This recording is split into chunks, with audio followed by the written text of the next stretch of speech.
competitive market model seeks to create the best possible goods at the lowest possible prices.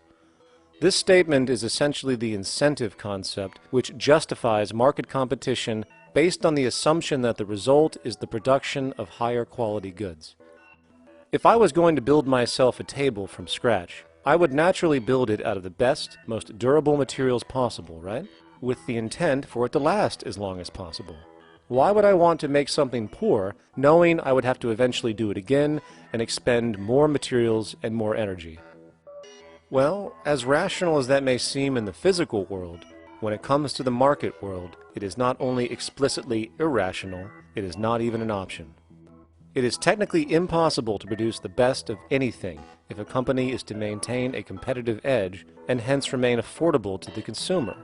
Literally everything created and set for sale in the global economy is immediately inferior the moment it is produced, for it is a mathematical impossibility to make the most scientifically advanced, efficient, and strategically sustainable products. This is due to the fact that the market system requires that cost efficiency, or the need to reduce expenses, exist at every stage of production, from the cost of labor to the cost of materials and packaging, and so on. This competitive strategy, of course, is to make sure the public buys their goods rather than from a competing producer, which is doing the exact same thing to also make their goods both competitive and affordable. This immutably wasteful consequence of the system could be termed intrinsic obsolescence. However, this is only one part of a larger problem. A fundamental governing principle of market economics, one that you will not find in any textbook, by the way, is the following. Nothing produced can be allowed to maintain a lifespan longer than what can be endured in order to continue cyclical consumption. In other words, it is critical that stuff break down, fail, and expire within a certain amount of time. This is termed planned obsolescence. Planned obsolescence is the backbone of the underlying market strategy of every goods-producing corporation in existence. While very few, of course, would admit to such a strategy outright, what they do is mask it within the intrinsic obsolescence phenomenon just discussed, while often ignoring or even suppressing new advents in technology which might create a more sustainable, durable good. So, if it wasn't wasteful enough that the system inherently cannot allow the most durable and efficient goods to be produced, planned obsolescence deliberately recognizes that the longer any good is in operation, the worse it is for sustaining cyclical consumption and hence the market system itself.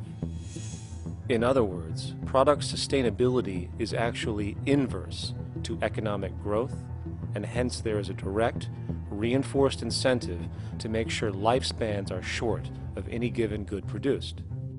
And in fact, the system cannot operate any other way.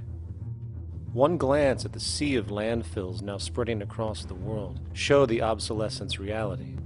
There are now billions of cheaply made cell phones, computers, and other technology, each full of precious, difficult-to-mine materials such as gold, coltan, copper, now rotting in vast piles, usually due to the mere malfunction or obsolescence of small parts, which, in a conservative society, could likely be fixed or updated, and the life of the good extended.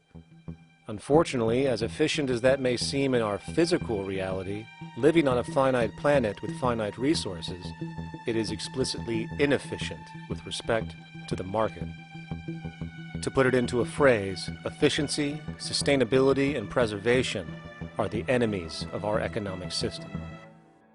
Likewise, just as physical goods need to be constantly produced and reproduced, regardless of their environmental impact, the service industry operates with an equal rationale.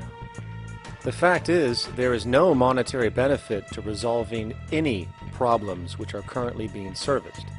At the end of the day, the last thing the medical establishment really wants is the curing of diseases such as cancer, which would eliminate countless jobs and trillions in revenue. And since we're on the subject, crime and terrorism in this system are good. Well, at least economically, for it is employing police, generating high-value commodities for security, not to mention the value of prisons that are privately owned for profit. And how about war? The war industry in America is a huge driver of GDP, one of the most profitable industries, producing weapons of death and destruction. The favorite game of this industry is to blow things up and then go and rebuild them for profit. We saw this with the windfall billion-dollar contracts made from the Iraq War. The bottom line is that socially negative attributes of society have become positively rewarded ventures for industry, and any interest in problem resolution or environmental sustainability and conservation is intrinsically counter to economic sustainability.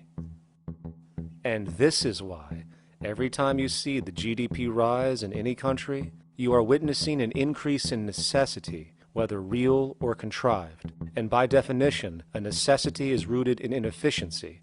Hence, increased necessity means increased inefficiency.